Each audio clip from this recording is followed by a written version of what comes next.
into champ select. Nidalee already being banned away. A little bit popular on this new 5.2 patch. Could actually be a ban focused on Cacao, but we'll never know, as she is on the ban list. Annie taken away as well, and could be a respect ban for Lupa there in the top side. Respect ban. I'll smile sweetly to that one, but it's the flex picks in both of them, though. We have to respect, now that he's played it twice, that it could potentially be the Annie top. We've seen great success in the last series from Mako on that Annie support. And the flex pick of Nidalee, that's the big new thing in 5.2, is that jungle Nidalee is a thing, and it's a thing to be feared. The damage ganks coming from with those spears from 1100, 1200 range into that melee range assassination is real, and it's just so different. It kind of warps your playstyle as the enemy jungler and as laners to have such a long range skill shot be something extra to think about. It's a smart dual ban right there. In fact, the only Nidalee we've seen so far was a mid Nidalee, but the flexibility of that champion pick, it's good to ban it out. Very much is. Standard bans coming through next up, though. Jarvan going to be taken off the board, as is Cassidy. Cassidy, you just can't let him onto the Rift. No. Here in China especially. No, they try the damage nerf, they try the reworks, and Cassidy perseveres. He's a lot of strength of spirit in that champion, you'd have to say. Strength of R-Button is, I believe, what we'd call it. But we do have M3 taking a little time here for their last ban. Want to make the right decision. They are going to be targeting kitties with that Janna, and a little bit of a standard throwaway ban here. You just don't want to see her on the Rift. Yeah, it's not a specific ban. I mean, IG, they played a lot of different comps, you know, especially Rookie pulled out the Yasuo, was mixing around his champion pool. There's not a standout champion, I'd say, from last week's play that really was the cornerstone of their comps. And again, we've jumped to 5.2, and champion viability has taken a big warp since then. So, makes sense with the safe ban, but what are they angling for on the blue side with this first pick? That's my question mark here. It's been a consistent trend that the first game of a series, the team will pick up a strong first pick, and then there'll be two very strong picks available on the red side, and that's the trap you don't want to fall into on blue side. Yeah, but Nara is going to be the final ban here. We are going to see what could potentially come through. Lissandra, though, slipped through that pick ban phase. And Lupo going to be hovering that one, and I would not be surprised if it is locked away, as it is. And Lupa could be taking that into the top lane, but Dade might be picking that up for the mid. Yeah, no big adjustments to Lissandra coming through in those patches. They're still very, very strong. Of course, has that respectable damage. It's wonderful CC if you get that 40% CDR right there. So it's a safe pick. It's a flex pick. We've seen so many flex picks banned away. Smart first pickup. Yep, intelligent moves. Meanwhile, on the other side, Thresh and Lee Sin being taken away, and Cacao, of course, we're flashing back here to OGN Winter 2014 when he played one of the most amazing Lee Sin games I've ever seen in my life in that tournament. It was incredible. And Thresh, now that Janna's been taken off the board, sort of the top tier support. There were echoes of that amazing Cacao Lee Sin play last week when, of course, he farmed it out on that Lee Sin until level 6. We're wondering, where's the skirmish pressure? Where's Cacao's jungle pressure? But of course, they had that Yasuo synergy, and he played out team fight Lee Sin like no one I've seen before, with a wonderful display for them dismantling IG that series. So Cacao's Lee Sin, it's not quite what we remember from the past, but still so effective.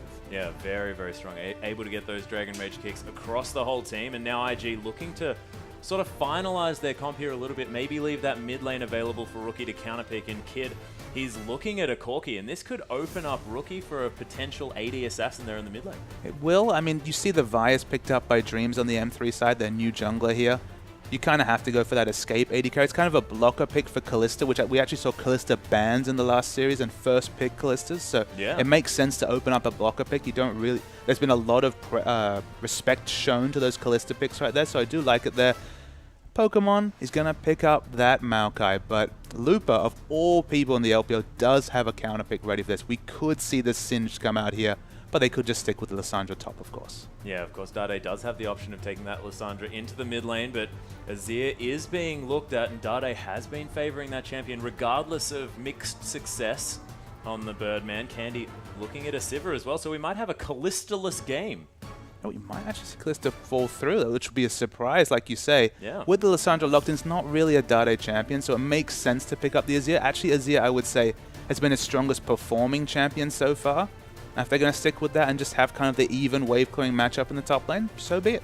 Yeah, and they've got a lot of persistent damage. What with that Ricochet going through a whole team, plus Lissandra going into stasis, doing so much work with her relatively short cooldowns, not to mention Azir, who's just a dominating force as far as persistent damage is concerned. And Dreams, he can start it off with that Assault and Battery. Yeah, I mean, they have so much initiation and long-range control. You see, Lissandra can get to the backline. Of course, Vi is all about getting to the backline. They have a lot of movement speed here, but I feel like Azir may be the one that struggles, because Azir's best when the enemy team is coming into his Sand Souls. When they're coming into him, his disengage, especially with that Emperor's Divide, is very powerful. Of course, you can go the Zhonya's and have the initiation flavor. It's something we see Pawn often do for EDG. Yep. And it might have to be initiation just because this team on M3 is all about going in. So that's why it makes so much sense to see the last big Xerath come through. Yeah, and Xerath has seen so much success in lane against these Azirs as well. We've seen sort of this Shurima flavor coming through quite often, and Xerath, he would have the winning win rate.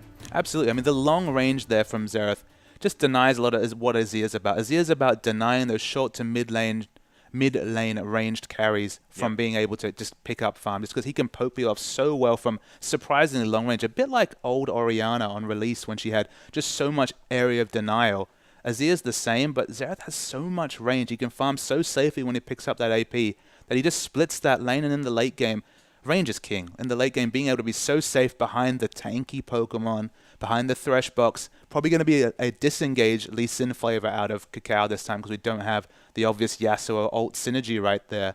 It's going to be so difficult to get to this backline of Corki and Xerath with so much zone control in front of them. Yeah, not to mention, this Maokai coming through, the Flays to come down from Kitties as well. There's disengage and teamfight control more than anything else. And Kid's going to be doing a lot of damage in an AoE, what with those rockets. And when you pair him up with Rookie, who's going to be having so much ranged pressure with these Arcano pulses coming through from, the back line, it's going to be terrifying for M3 to come through with that one, because they've got a difficult siege. And the mid game is going to be king here. If we see this Corki grouping in fights, there's no true tank on M3's side. It's going to be more damage-based Vi. No true really frontline tanky person to eat that AoE coming out from Corki. They're going to struggle to keep him down if he gets ahead. Yeah, not to mention if they muck around a little bit, but we are going to hop onto the Rift, ladies and gentlemen. Don't go anywhere.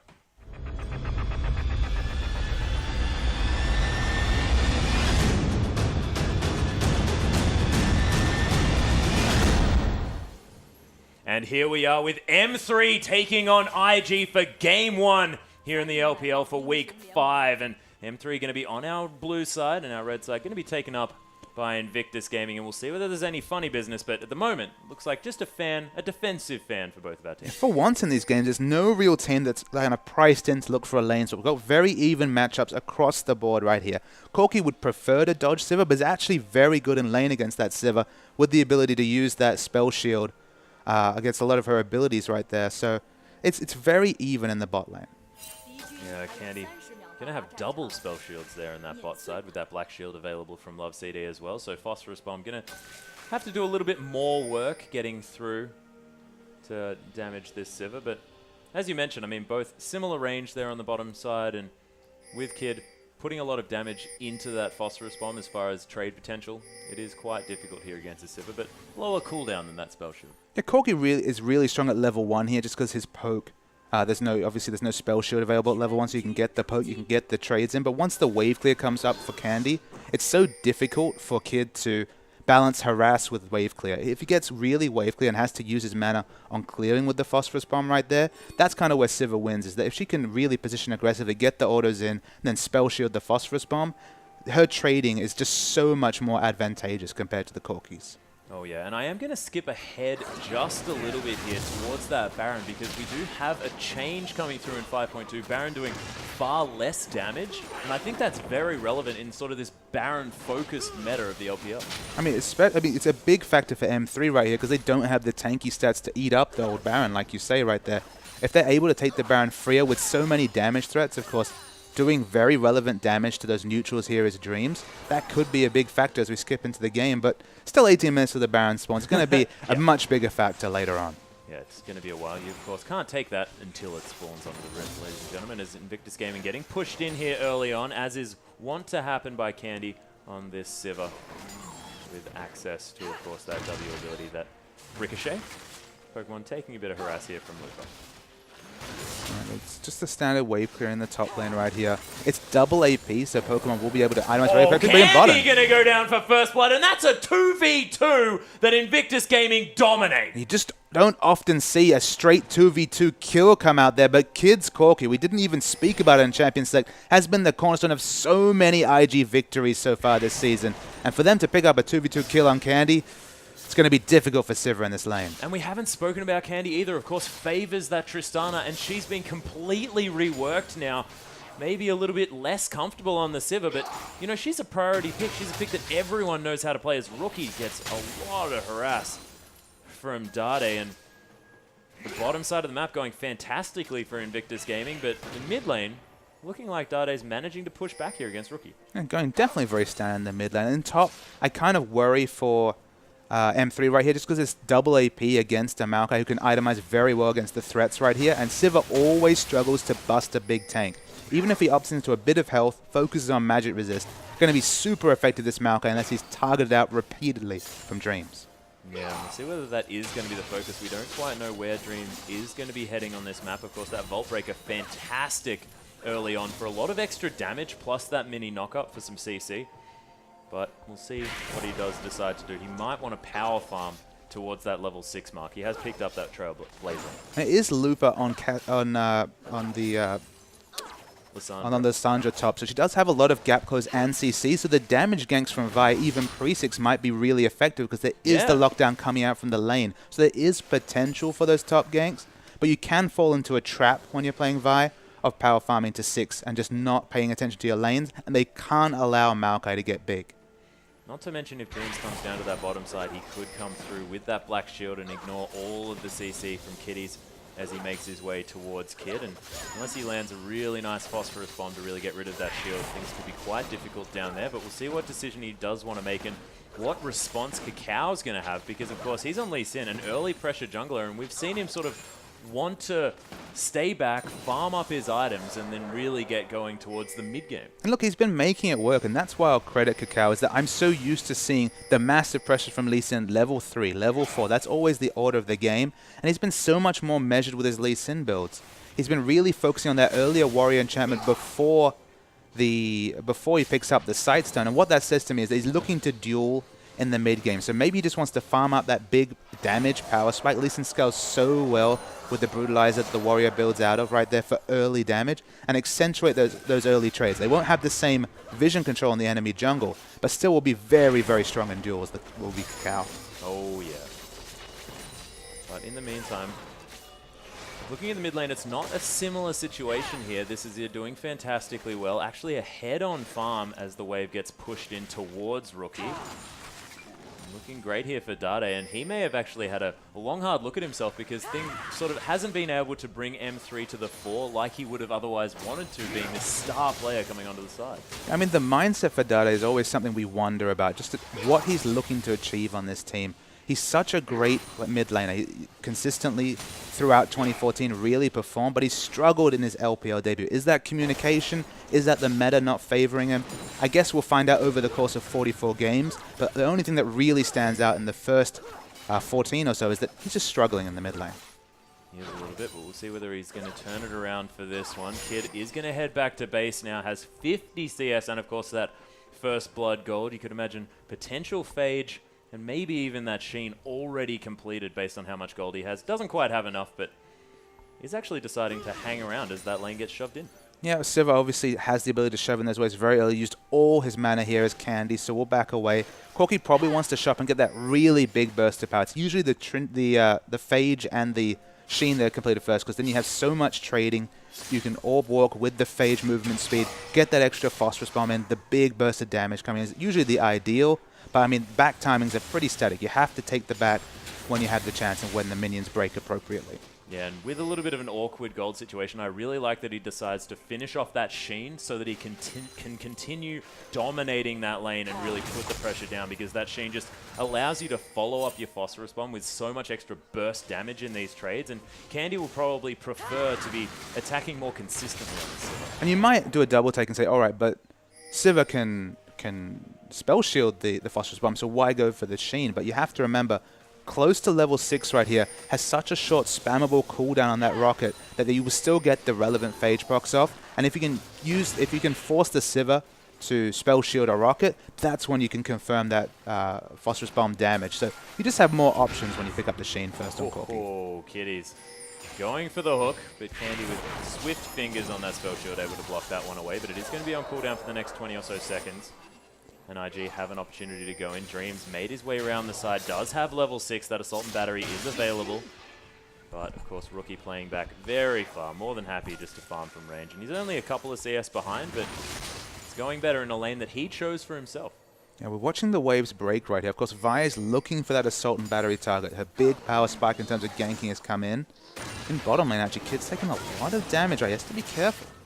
Yeah, actually must have taken a few of, maybe even a Dark Binding there on the bottom side. We will never know, but Candy able to get back into this lane, and this is not what we were expecting after that first blood situation. Corki able to capitalize very well on early leads, but not quite managing it this time as Candy's had some intelligent play and some nice poke onto Kitties there as well. And I'll have to speculate, but I'd guess that just having the extra pushing ability coming out from the Tormented Soil to accentuate the pickaxe damage here has just allowed them to push in, and they're just eating poke from the Dark Binding. We saw LoveCD hit one just then. He's been pretty on the mark with those. And even though he doesn't have the BF sword at the par time you'd expect, just getting that pushing help from Morgana as they transition towards Dragon. Yeah, Dreams is taken down very, very low, though, as that AoE to come through from Dragon. Oh my goodness, Dreams almost dying from that rocket from Kid. They head round the side, and that is going to be the Dragon stopped here for M3. Nice spell shield. Block out that rocket damage from Candy. Failed dive attempt onto Looper in that top side as well. Yeah, I watched that one. It was the nice kick initiate coming out from Cacao, but so on point with the self-frozen tomb right there. Was able to disengage, no kill given away, and a lot committed to the top gank. Yeah, Cacao going to be heading back now. Knows that Dragon is an option here for M3 and needs to make sure that they solidify this vision. Rookie in fact, is heading down towards that Dragon area now just to grab some vision. Know exactly what this Vi is going to be doing. Dream's still very, very low, going to be heading back to base now. Might be able to at least finish that Brutalizer. Actually completes the item here. The Warrior Enchantment already taken, so a nice burst of damage from this Vi, and you can imagine that Dragon might be a big option as Kids gets caught by the Dark Binding, and Candy takes a few too many turret hits. Yeah, both Warrior Enchantments completed, so you have to think that dueling is the name of the game right here. Cacao has a very aggressive mindset at the best of times. That's why it's been so surprised to see him farming passively on these skirmish junglers like Lee Sin. But once he's got that power spike, you know that aggression in his mind is going to kick in again. He's going to be looking for a fight. Yeah, and both of these junglers actually deciding to stick with that Trailblazer as well. Want to make sure that they have as much clear potential as possible as Dade can get a lot of work done to this turret. Kitties has discovered a pink ward. Dade's going to be more than fine. He's actually taking a lot of damage here. Dade. I mean, you have to say it's a bit of a surprise to see Cacao go with the Trailblazer just because he was happy to use Chilling Smite on a champion and then go for the Baron, of course, without having any Smite available. We've jumped to 5.2. We do have the charge system in play here for the first time this weekend, the LPL. You can Chilling Smite people, Cacao, and still go for those buffs. So I don't know why he's being so passive on that champion. Yeah, he might actually just want to be farming way more here as our junglers, you know, decent farm score here, but not exactly anything to write home about, as you're exactly right. It might have been just a little bit uncharacteristic here from Cacao. It's been such an extended laning phase. 11 minutes in, we've only seen the first blood come in, but the teleport down bottom. Yeah, Looper actually trying to come in. The flash after that one as well. Dreams goes so deep with that Assault and Battery. The Frozen Tomb to come down, and Kitties gets focused a little bit late as Pokemon with the teleport follow-up as M3. They want to transition for a Dragon. They changed targets right here, but Dragon is available. That's the big objective they're looking for with that over-engage on the Corki. Flashes down on the Corki, but are they in position to be able to contest this Dragon? Dreams did take a fair bit of damage and, of course, doesn't have all that much mana here as well as Candy. All he wants to do is push out this wave and take advantage of Kitties being dead. But Invictus Gaming, they are down this bottom side. Dandy still in that mid lane, so Dragon control still going IG's way somehow. Yeah, so even in the mid lane, just wave clearing all day. We saw a 35-minute first turret coming down the mid lane in this matchup. We might see it again, but the first Dragon might be falling to IG. Yeah, Dreams after diving way too deep had to go back to base and heal up, and now looks like there won't be a contest coming through, and that's going to be the first Dragon for IG. Really beautiful timing. And worth noting that the first Assault and Battery and the teleport was used to pick up a pick, but because Dreams went too aggressively, they cannot translate that pick into a Dragon. They've been out-rotated strategically quite a few times so far in the LPL here, M3, and unfortunately that's happened again. It has this time, but of course early days in this game. And they have a lot of late game insurance, of course. That on the hunt, fantastic for getting your whole team into a fight. Looper on this Lissandra is going to be very difficult to lock down with all of that invulnerability. And Dade with the persistent damage of this Azir coming from this mid lane. I mean, to me, it's definitely getting to the late game Pokemon Maokai. That's what they want to see. They want to see this Maokai evolve, get big, pick up that Rod of Ages, work it into the tanky items. He needs to get super strong as a frontline. They've done this strategy a few times here at IG, but it's all about Pokemon becoming the tanky beast at the frontline to shrug off the double magic damage solo laners from M3. Yeah, Dade with a nice QE combo in order to get himself to his Sand Soldiers. But you're exactly right. The evolution of Pokemon to come through. No pun intended, of course, ladies and gentlemen, on that one. The pun is fully intended there, Atlas. Come on now. I like to say that it isn't, but you're entirely correct. I just love it. Dade going to be throwing some auto attacks here in this mid lane as well, and sort of not the action-packed game that we might have been expecting coming through from these guys, but they're holding back. And Pokemon wants to make something of it as Kakao's come around here as well. The Frozen Tomb going to dodge out of the way of that one as he gets a nice snare and goes in aggressively. Does Looper as Dreams is coming through as well. IG have plenty of time to get out of this one as Dreams was a little bit slow, but nice aggressive play coming through from Looper. Oh, Assault and Battery actually onto Pokemon. Flashes back underneath his turret, but Dade's there. Emperor's Divide for some style points, and right at the Arcane, going to find a couple of spots, but not really going to do too much as the Sonic Wave going to go wide here as well. Rookie now in an awkward position. They're going to be okay, but nice pick for M3. I saw the quizzical look on your face when Looper aggressed and went in aggressively in a 1v2 situation. He did a lot of damage, but it's not the Rumble 1v2 we expect right there. I think it was actually IG respecting the fact that, okay, if he's positioning so aggressively, he must have some cavalry coming through. Of course, that was Dreams, who was quickly coming from the back right there. They were able to pick up the exit kill, but how much worse would it have been if trademark IG over-aggression came into play? The fact that they were measured there in that situation, to me, is an impressive strategical adaptation by IG. And the red buff has actually been leashed up here by Kakao. Doesn't want to go too aggressive on that counter jungle because there is an Azir walking around that jungle and Dreams was coming through as well. They're just going to take a Scuttle Crab, potentially set up the next dragon coming up in about 4 minutes. So that Scuttle Crab is going to wear out. Blue buff going to be started up, and Rookie wants to pick that one up, make sure that he can use those abilities to clear out these waves over and over again. Of course, CS very close in that mid lane. Athene's in response to the Morellonomicon.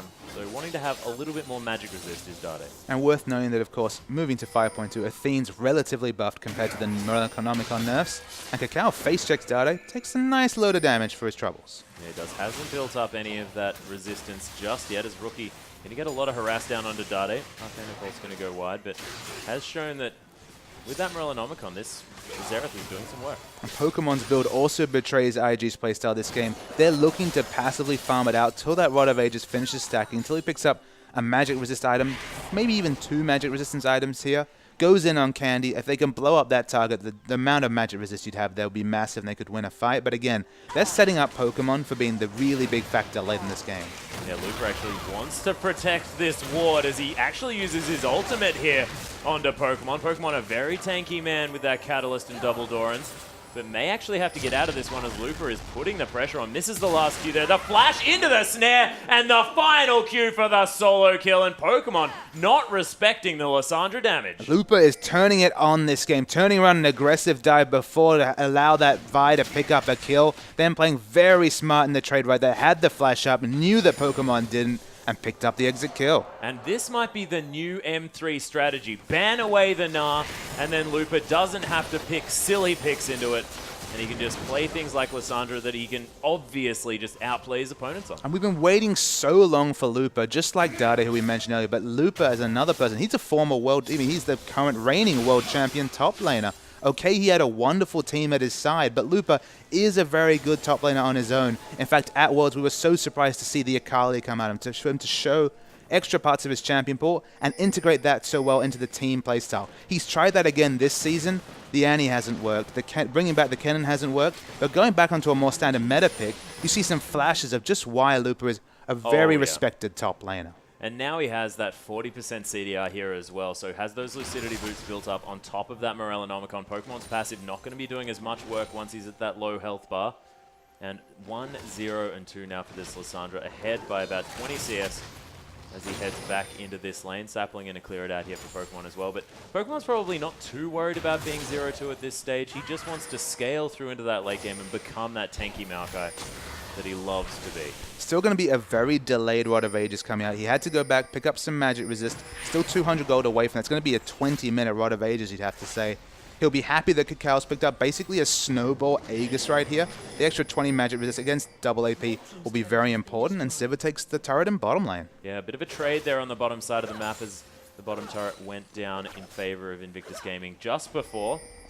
But the dragon is what's on everyone's mind at this stage. IG wanting to grab some vision around that one. It has respawned. And Kid just clearing out this wave in order to reset that one, as well as Candy's going to head back down to that bottom side. But everyone milling about. Teleports are available from both of our top laners. No flashes from either of them. So Flash Bros and Tomb not going to be starting anything up here after that Glacial Path. Sandra definitely has the decisive item advantage in top. It's just how much work can Cacao do both disengage and Aegis, and he's in trouble. He's definitely in trouble. There's the Vault Breaker, the Assault and Battery, the lockdown for so long from M3, and they get rid of the jungler, but it's not over. Kitty's getting focused here on the bottom side. It's a beautiful buff. The flash over from Candy, and he finishes him off. In fact, Dreams with that denting blow takes that one down. And M3, this is a new team that we're seeing today. Yeah, excellent. I mean, the rotations coming out there are wonderful to see. Pokemon actually cancelled his teleport, realizing he could have no impact that fight whatsoever. They get the answering dragon right here. And M3's rotations, something that we've criticized routinely during the LPL, have been on point. This is beautiful play coming out from M3, and they've been obviously looking at their plays, looking at what has not worked for them, and adjusted accordingly. It's beautiful to see as Dade still able to farm up a treat here in this mid lane. About 10 CS in the lead, has got a pair of Mercury's Treads as well, so not going to be taking too much damage from Rookie, and that lockdown from the stun not going to be lasting. It's not something reflected in the schedule, but in the standings, sorry, but the schedule, you know, that 7 days to kind of retool, to sit down, to watch VODs, to watch the other teams, work out what was working and what wasn't working for M3. At least the first 20 minutes, obviously we can't speculate too much. This game in the late game could definitely go IG's way. It's been a much more impressive early game performance from M3 compared to the first 4 weeks of the LPL. Oh yeah, and it looks like IG are looking to Kid to really carry them through this one. I mean, look, Kid's Corki has been super on point in the LPL. They're very good at grouping around his power spikes, but after that quick trade in the bottom lane right here, you can see why they're not pushing the trigger. Of course, they're having to group. The waves are being pushed in by Sivir. It's harder for Corki to group with his team if Sivir's hard pushing the bottom lane, but the power spike is coming in the mid game, so they probably have to get on and take advantage of that big Corki. Yeah, we were talking before about Pokemon being a little bit behind. 20 minutes is exactly right here, as you mentioned, for that Rod of Ages to come through. So it's going to be 30 minutes before that one is fully stacked up, and it's a very slow Rod of Ages and a little bit dangerous here on the side of IG as Dreams looking for a potential dive here. But not going to come through as Rookie and Kitties are hanging around. Arcana Pulse finds Dade mid-E. He's going to try and clear out this wave. Blue buff trying to top up his mana, but he's very low. And there are many M3 members. The hook lands on Dade, though. Flayed back as well. Flashed out. There's the Everest Divided. Look at Looper coming through with so much damage. The Assault and Battery to come down as well. Dade getting so much consistent work done in this fight as Dreams is so far up. Pokemon finds his way in around the side, but Cacao, he's looking for it. Rookie. Oh, Dreams, the last bolt. And he's going to fall down. A 2 for 2. But the turret falls as well here for M3. M3 are able to make something out of that despite Dade being so aggressively picked in the mid lane. The Emperor's Divide stopped any potential engage. So for them to come out with a 2 for 2 after that engage, M3 will take it, but worrying times there for IG. We're going to see the replay coming out right here. The hook comes in. That should be an instant kill on Dade because the Emperor's Divide controls so much space. Looper's really smart with his ult right there, and Dade can still influence this fight despite falling to the AoE right there. It's still very even. There's still not too much to take from that fight, and Kakao is completely split from his team. You can see it right there. The ult from downtown. I mean, Xerath across the board in the LPL have been impressive, and Rookie's no different. Oh, most definitely not. He's fantastic on that champion, able to lock it down, of course. Missed the first couple of shots, but when you've got one last hit from Dead, best out of 3 is pretty good odds here. A buzzer beater, I reckon, right there. Oh, yeah. Oh, yeah. Kid now going to be clearing out this bottom side. Candy looking for that wave to head back towards him. Of course, as a Sivir, just want to be clearing waves at all times. Is Dade going to get aggressive onto Kiddies here? And Rookie going to clear out that pink ward there as well. His backline minions now falling very quickly to the Death Cap Morella Nomicon Xerath here in this mid side. He's got so much damage, and as a Xerath, he's very safe. And the timings are so interesting here for IG because they kind of have a dual identity. They've got Kid here. He's got the Trinity Force. He's now very close to the Bloodthirster on top of the Sorcerer's Shoes. He's hit his mid-game power spike, and they need to capitalize on that. But they also need to be buying time for the Rod of Ages to stack for Pokemon. So it's almost a case of using the wave clear from Rookie, trying to pressure turrets with Kid, and just buy time for Maokai to outscale this Lissandra naturally and just become a huge team fight presence. It's not 30 minutes yet, that it doesn't have the big magic resist item completed yet, so just have to buy time for Pokemon. Pokemon's not quite able to get up there yet. We do have the Zhonya's Hourglass completed from Looper as well. 40% CDR and double stasis for this Lissandra. The perfect moment to really dictate these fights. Only going to get stronger from this point on. Dade going to keep clearing out these waves. Dragon up in another minute and a half, and it looks like Invictus Gaming actually wanting to head back to base, pick up some items, and make sure that they are as strong as possible for that one. But Kiddies, he's got caught on the hunts there, and Candy going to be donated that kill and just backing in the wrong place. Yeah, IG were being very, very lax with their back places. Of course, M3 have traditionally been underwatered in their brushes, but they were overwatered there. They were able to pick up the exit kill. Dade takes a nice burst of damage. But M3, they're looking really, really good here. And we talked about their lack of frontline. We're like, all right, Vi's going to dive in. Who's going to help her out? We got 5 seconds of stasis from Lissandra, and then another 2.5 seconds of stasis from Azir. We've seen excellent Azir play, splitting teams aggressively when you have that reset button with the stasis. So 3 faux dive champions coming out of M3. Yeah, and M3 have pulled ahead here as well. As far as that gold is concerned, 4,000 gold in the lead, have got a turret advantage as well. And really able to dictate pace of this game, using Candy really effectively to put pressure on all the lanes. Right of the Arcane's going to come through. He's looking for Dade, but no vision. And with 30 seconds left, Dade will be slow to get to this dragon, but M3 should be able to contest it. The dragons are all tied up here, 1-1 each. IG have the Corki. They have the mid-game picks right here, so they want to capitalize and take this next dragon. Oh yeah, and look at these mid laners as well. The farm is so close, and it's on the clock here as well. Both of these players just able to farm out every minion that they have the opportunity to get, and we'll see what this is going to mean for the later stages, because there's going to be a powered up Xerath and a powered up Azir. Yeah, wave clear central, definitely the order of the day for both mid laners right here. The Bloodthirster is a big pickup coming out of Corki right here. I definitely take the Bloodthirster Trinity Force Sorcerer's Shoes Corki over the Infinity Edge Static Shiv Candy right here. So a lot of burst damage coming out here. But again, it's all about Pokemon trying to get and influence these fights, because Lissandra is powered up. Yeah, 4 members strong here of M3 though, and they're just going to smash down this dragon. Second one picked up all too easily here for M3. No vision available for Invictus Gaming, and they were just caught in rotation. Yeah, they were caught in rotation, but it could just be that, again, they're trying to buy time for Maokai to power up. The second dragon's not a huge one. It's just, again, giving you position on the third dragon. So if they can take the answering top turret and, again, buy time for Maokai's Rod of Ages to stack up, perhaps that's the better use of their time than going for an uncompetitive dragon. Yeah, but it's actually going to be the Soul Shackles popped here in the mid lane as well. Love City's going to have that one broken immediately. And the On the Hunt popped as well. So M3 with a lot of cooldowns down. And IG, we'll see whether they're able to capitalize here as the turret does fall. I think M3 realized it was a 5v3 situation, seeing Corki and Maokai pushing up top. Tried to get a pick, but of course the Soul Shackles did fizzle right there, and no reward for that use. Invictus Gaming confused as to why there's an enemy turret so far up.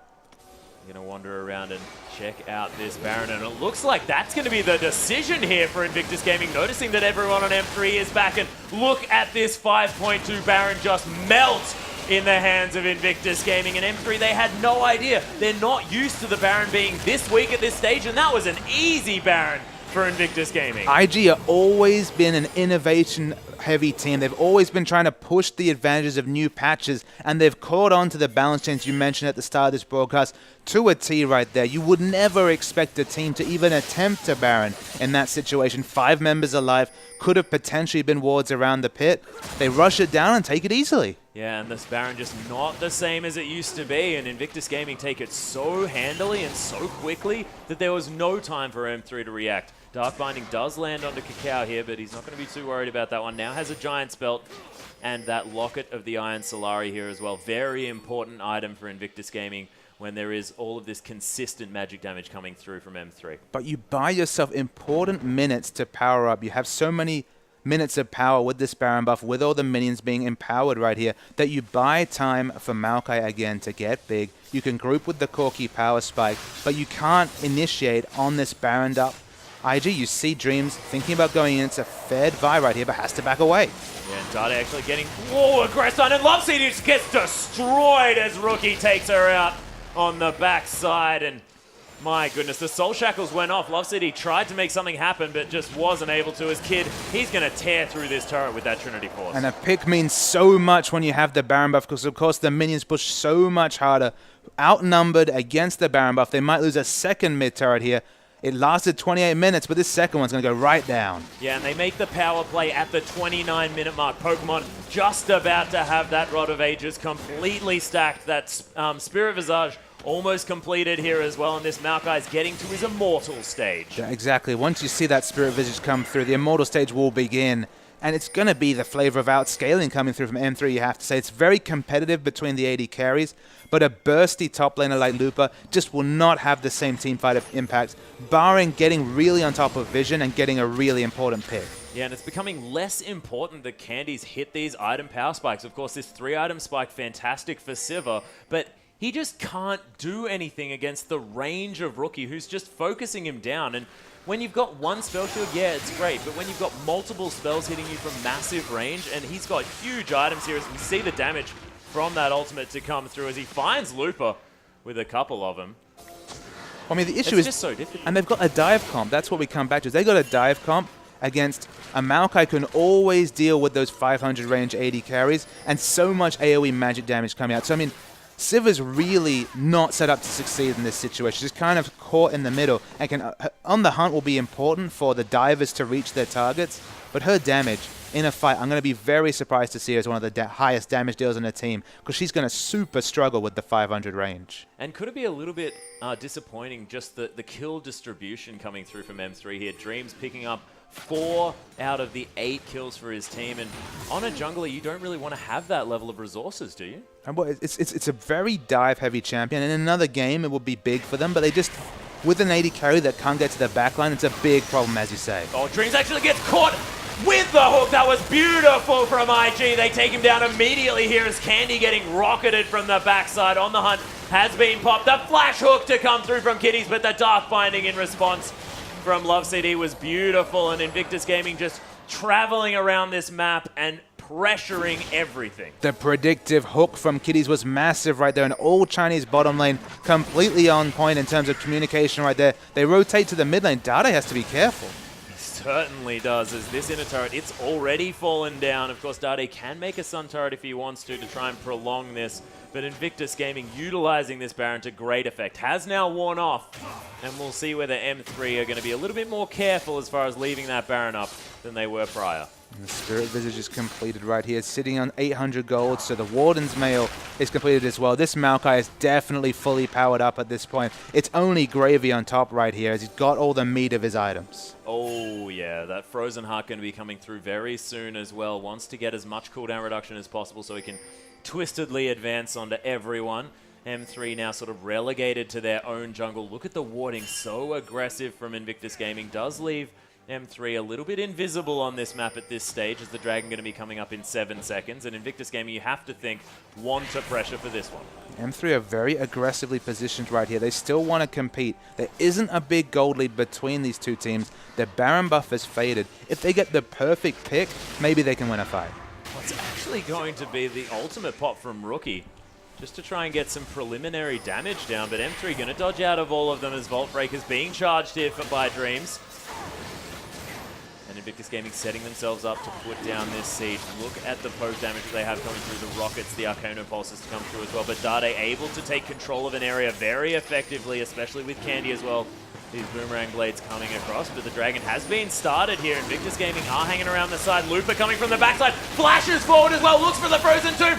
Oh my goodness, just destroying Rookie in the backside as Kid's now the focus. He's going to die as well. It's a double kill for Candy already. Cacao wonders where the hell to go as Dade solo, but Cacao picks up the kill. Beautiful play. Pokemon now with nowhere to go, and M3 looking to make this a 3-for-1. Fantastic play from these guys, and no Dragon even went down. And you asked the question, are they unhappy about the gold going onto the jungler? Dreams lived so long through so much magic damage right there, was able to get on top of Rookie, and for once the artillery coming out of Xerath was completely negated by the dive from Looper and Dreams right there. So the powered up Vi got them the pick they were looking for, and they won the fight. And do you think it's a little bit of an oversight not to build that Zhonya's Hourglass early on here against that Assault and Battery, against the sort of lockdown potential coming through from a Vi? It's that whole question of, if you're the Xerath, you're expecting to be 1,000 range plus at the back of a fight. You expect to, during the middle to end of a fight, be using your ultimate. Because they'd used the ultimate for zoning, he was kind of lost in no man's land. We'll see from the replay right here. Dreams takes a big burst of damage, but the cameraman doesn't catch it. They do go completely all in on Rookie. He dies in the back with some, even Candy flashes forward for the order right there. Kid also has got a no man's land, and you have to question, where is Pokemon during all of this? He is not peeling for his team. They're able to take down the backliner of Dade, but Pokemon needs to be protecting his carries because they got assassinated there. Yeah, and Looper just with the perfect positioning. Glacial Path through that Baron, flashes over the wall and gets a fantastic ultimate to start the fight where they are. But Love CD gets torn apart from over the wall. Brilliant warding for Invictus Gaming, and Kitties, he's been on point with these hooks. Baron buff is up. You see the minions are pushing in the top lane as well. There is a nice stack of minions pushing for M3, so globally the map pressure is about the same, but I think M3 have to contest here. They certainly have to, because that Baron was so well utilized by Invictus Gaming before. IG starting this one up the box very early put down here as Dade gets the Emperor's Divide happening through it, and Pokemon trying to get through to the backside, but Dreams this time gets destroyed. Dade ults and Zon uses himself, but it's not enough, and IG, they turn around and take the Baron here as well. Only Candy alive, and he just wasn't in that fight to get the consistent damage. Yeah, super different team fight right there. The difference when Maokai is playing around their carries. Dreams went in, he's still that farmed, he's still that tanky vibe, but there was no divers next to him there. Lissandra couldn't get the Frozen Tome on Rookie, actually dies with the ultimate available right there, and it was Candy flashing in to get the auto that took down Rookie the first time. Candy was a complete non-factor in that fight. Yeah, he's actually just going to try and push out this bottom wave, but look at this turret falling down so quickly by these gigantic creeps. Invictus Gaming all just going to empowered recall back to base. Not wanting to pressure this inhibitor just yet, as Dade just about to respawn and everybody else is alive. And now Invictus Gaming, they have definitely some time to really consolidate their lead and not make any mistakes, which you have to say that last team fight was. And coming back to that Zhonya's pickup, it looks like it's going to go for a Zhonya's 4th item right here, but because you have so much range as Xerath, he's actually even taken the defensive summon choice in Cleanse right here. You have to trust your position, so I think you double down on the damage. It's different when it's Azir, where you want to go into the middle of a fight, split a team with that Emperor's Divide. Having the stasis is so important. Also a faux frontliner to go with this no true tank M3 comp. But as Xerath, you have to trust your range. He does, but he has managed to pick up that Zhonya's now, backed for it very quickly, that empowered recall. And now looking at the bottom side of the map are Invictus Gaming. They want to really solidify their Baron control by taking down this inhibitor if they can. And we'll see whether the Baron is going to be enough to crack the base of M3, who have so much defensive potential, but if IG try and dive, especially with Pokemon, it might be a little bit too much for them with all of these Baroned up creeps. And since dive has been the word that we've associated with this Viscomp right here, what are they going to do if they focus Rookie once again and he goes into stasis? They'll be able to peel for the stasis up champion and get the kill. Goodness.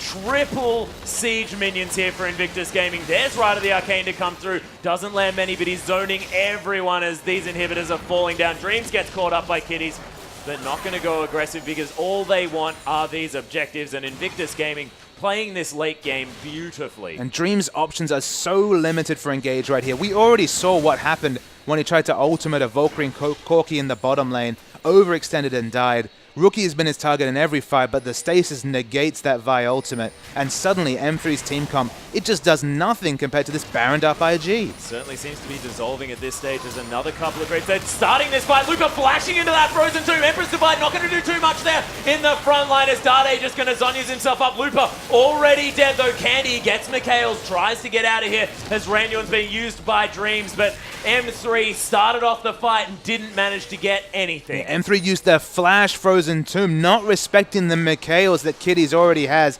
completely negated that cooldown, died in the front line, and the fight's on. Yeah, there's the flash to advance. Dade gets destroyed, and Dreams is now the focus as the phosphorus bombs to come through here as well. M3 just milling about. They have no idea what to do against this massive Invictus Gaming lineup. As 2 dead, they're 2 carries, and Invictus Gaming looking to take this one home. 2 inhibitors down now, and not looking great for M3. Yeah, the minion waves in top and bottom are pushing to their advantage as well. There's so little wave clear alive right now. Between Azir, the Sandra, and Siva, you have so much wave clear, but 2 of them dead, so they're going to have just a job trying to keep these Baroned up minions away. And M3, they were looking good. Their dive was working, but the Zhonyas, as you mentioned, it kind of negates the fed Dreams right here, and they're just dying in the crossfire to all this AoE damage on IG's side. Yeah, we can see Dreams unable to pick up any more kills for himself at this stage, forced to build that tanky route. And Candy, he's going to head back to base, picking up as many items as he can. This is a 4-item Siva, 4, 1, and 5. A fantastic scoreline here. Now has eclipsed Kid on that farm at the same time. But it's just so hard for him to break through the front line of Invictus Gaming. The crazy thing is that his impact is more felt in his utility ultimate than in his items, just because, as you say, Pokemon goes in, tries to corral Candy, he'll do relatively little damage to that tanky Maokai, and the damage is just not spreading to the other carries. They're positioned well right there. No one's eating ricochet damage, and again, even with the QSS right here, he basically has to do the one team fight where Candy was really effective. He had to flash and get that last auto onto this Xerath. He is realistically never going to do any damage to Rookie in a fight. Going to be difficult, especially considering the item pickups here. We've spoken about that Zhonya's a lot, but it's very important for Rookie. If he gets focused, pops that one, the rest of his team takes care of the fight, and he's still there to get all of that extra damage down. Now we do have a Banshee's Veil coming through from Kid as Dreams gets caught out by Invictus Gaming. Kid using that Valkyrie very aggressively. Right of the Arcane going to find a couple of bolts here as well. The Resonating Strike, and Dreams just gets melted. Kid picks up that kill, and the jungle is dead. Free dragon for IG. Yeah, I mean, Dreams was trying to solo that dragon unbeknownst to IG, but of course they had the wards down. They pick him up trying to back right here. They pick up, what was that, their 2nd dragon. So the dragon's not been an objective they focused on this game, but the 2 Barons more than make up for that. Oh yeah, trading that third dragon, sorry, for their first Baron earlier on, and M3 unable to have that level of control from that point onward. And Rookie clearing out this wave easy as you like, and IG taking their time, going tutorial style with this one, looking for the top turret. In that top side of the map. Just like to see the adaptation of just keeping away from the Siva pick, especially when there's so many AoE sources of damage, because when you're 500 range, you have to get those autos in. Siva's all about chasing. She has, of course, the ultimate, the on the hunt, but also the fleet of foot to close distance. You can't close distance when you're eating your whole health bar in AoE magic damage, and that's the issue facing Candy right here. 415, 411 CS. How many times do you see a 400 plus CS 80 carry completely irrelevant in fights? Oh my goodness, and 2 bolts of that Rite of the Arcane, and Candy's chunked down to half health there. Trying to siege this one down, but with a Corki it's relatively difficult, and Dade able to clear out these waves very effectively. And M3, they hold on for now, but you have to think that these inhibitor lanes are going to be pushing in for Invictus Gaming, and it's only a matter of time before it's overwhelming the base. Another new factor to that game that Invictus Gaming showed last week was side minion wave control. We see a massive wave pushing into the bot lane right here. It's pretty even in the mid lane, but of course the minions are starting to push aggressively there as well. The whole map is working against M3. Yeah, and it looks like M3, they have to engage now or they're going to lose their base. The super creeps heading through here as well. Half the health on this inhibitor turret. The wave is quite a way away here for Invictus Gaming. The inhibitor does respawn on that bottom side. It has to be protected as there are still super creeps in the base for M3. But no one going to head down there as Invictus Gaming. They're going to head to the Baron. They're going to pick up their final one of the game, you have to think, and then try and push down this map. But M3, they've shown definite signs of life this game, and if they get the dream team fight, things may work out. And I think it's really hinging on Looper managing to lock down the right targets as M3. They don't want to give this one up without a fight. Yeah, we're going to see the fight maybe start here. On the hunt's already used. Boomerangs are trying to find their targets. They're just milling about here. The rockets come through. There's the Arcano Pulse as well. Some poke damage coming through on the side of M3 here as well. Right of the Arcane looking for Dade. Finds a couple of bolts, but he's got a decent amount of magic resist what with those 2 items. Ooh, popping the Locket of the Iron Solari here. Dreams, he wants to go in. He wants to make something happen. Twisted Advance gets used on him in the front line. But, oh my gosh, Lupa over the backside. The Frozen Tomb to come down as well. Not managing to pick up any kills. Everyone's still alive on this one. There are low health bars. Candy picks up the first kill. That's Kid going down. Rookie picks up Looper. They trade a 1-for-1 so far. Pokemon is so low though. And Dade in Love City also about to die. And everyone has to back away. IG's trademark aggression from yesteryear really did not pay dividends for them there. Kid actually went in aggressively with his Valkyrie and was focused down by 3 members of M3. There was no need for him to go for the assassination on a low health Dade. He was completely trolled by the Zhonya's activation right there and died needlessly in the front line. Corki can be sitting at the back doing magic damage. He has a strong tanky front line. Why is he trying to get assassination kills? It's not really working out for him. He has finished off that Infinity Edge now. This is a 6-item Corki. Kid is being relied on very heavily for a lot of the damage as Dade will be forced to use that WE in order to get away as Kiddy's just going to get punched here. There's the Assault Battery actually onto him as Candy comes through with the On the Hunt Pokemon. A very tanky man, and Kiddy's, even he's going to survive. But once the On the Hunt runs out here, they have used their primary engage tool for the Xerath on a support. The support's still alive, and if another teamfight comes in, you have to think this Xerath is going to be completely free in the back wave. Oh, the teleport coming through from Lupa. Pokemon doesn't have his just yet. The Miracle Steal from Cacao, and he takes the Baron. Rookie's going to Zhonya's himself up after getting Frozen Tomb. There's the Emperor's Divide. He manages to get the kill. Dade takes so much damage, though. Look at the AoE from Invictus Gaming as Kid belts his way to safety. Dade at such low health. Cacao, oh, the beautiful Zhonya's there, but Kid, he tears Candy apart and picks up Dade as well. The ace here for Invictus Gaming. The steal was wonderful from Cacao. Using those Lee Sin mechanics he's been famed for to massive effect. It's Kid and Cacao alive right there, but Kid at the back of the fight is so much more different to Kid trying to get the assassination. 6-item Corki doing great damage in the late game, and that might be it. That was a quadra kill for Kid as they're going to follow these Baroned up creeps into the base. The death timers are huge here for M3, and Kid and Cacao going to take down game 1. And IG, they were put to the test here by M3, and we'll see whether M3 can bounce back in game 2 because this one's all IG this time. M3 have to be credited for the early game strides. They were on point in terms of early game tactics, but their comp just could not stand up to IG's in the late game, the Sivir especially. When she was able to free hit people was doing damage, but you're never going to free hit people when Maokai with 40% CDR is in your face, and unfortunately for Candy that game was largely irrelevant. Yeah, it was a little bit unfortunate. You have to think that, you know, it's just a little bit too hard. Lupa had one of the best games of his life, and M3 unable to capitalize on that one. It might be the draft phase here that could be the problem. There's so many close fights. We're going to get a replay right here. Hopefully we get to see one of the big fights in this game. We're right towards the end right here. So we're gonna roll the tape. M3 have tried to Zerg down the Baron. Of course, they've already used Assault and Battery at this point, so you know that Rookie is so much safer in this fight compared to the others. The steal from Kakao is excellent right here. They're still actually able to get onto Rookie, so I take that back. But look at the difference in fights when you focus on Kid in the backline. We saw Kid assassinated in the previous fight, but he has so many tanky members. Pokemon and Kakao have huge health stats that Kid is able to free hit in the back of this fight. Although the tanks fall low, it doesn't matter when you have a 6-item Corki. The quadra kill is confirmed right there. And look, Kid with that play, it was excellent. It was beautiful, but we are going to hop into Game 2 very, very shortly, ladies and gentlemen. Don't go anywhere. We'll be back with IG taking on M3.